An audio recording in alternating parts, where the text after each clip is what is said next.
First part में आपने देखा कि एक डरपोक बकरी जो कि जादुई सेब की शक्तियां पाकर एक खतरनाक ड्रैगन में बदल जाती है और वह सेब को वचन देती है कि मैं इन शक्तियों का कभी भी गलत उपयोग नहीं करूंगी, और वहां से चली आती है और सेब वहां से गायब हो जाता है। अब देखिए आगे। वह ड्रैगन रूपी बकरी मजे से हरी हरी घास खाने लगती है और जो भी जानवर वहां आता है वह वहां से डरकर भाग जाता है। ड्रैगन रूपी बकरी ये सब देखकर काफी खुश होती है और मजे से घास खाती है और शाम होने पर अपने घर जाकर आराम से सोती है। कुछ दिन ऐसे ही चलता रहता है। वह आराम से खाती और सो जाती।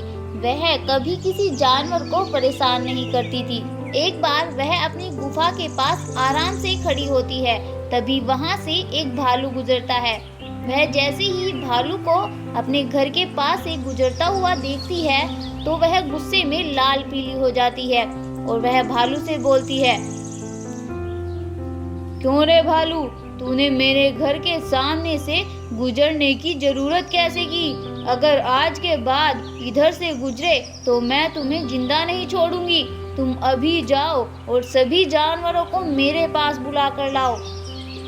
भालू जल्दी से दौड़कर जाता है और सभी जानवर वहां आते हैं। तभी ड्रैगन रूपी बकरी उनसे बोलती है, सुनो सब, अगर मेरे घर के पास को आज के बाद किसी ने भी गुजरने की कोशिश की तो मैं उन्हें जिंदा नहीं छोड़ूंगी और मार कर खा जाऊंगी। सभी जानवर उसकी बात को सुनकर काफी डर जाते हैं और बोलते हैं, जो हुक्म महाराज, और सभी वहां से चले जाते हैं।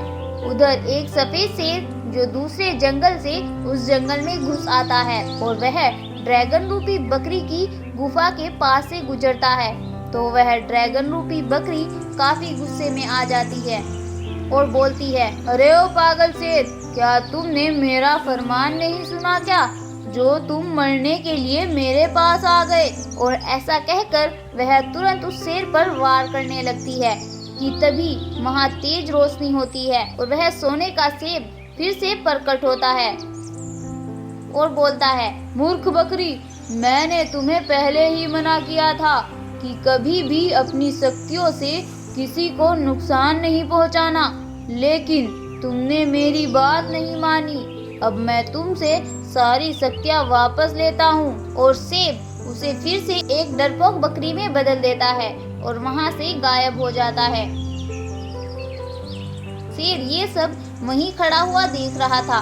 इतना बकरी वहां से भागती, शेर उस पर वार कर देता है और उसे खा जाता है।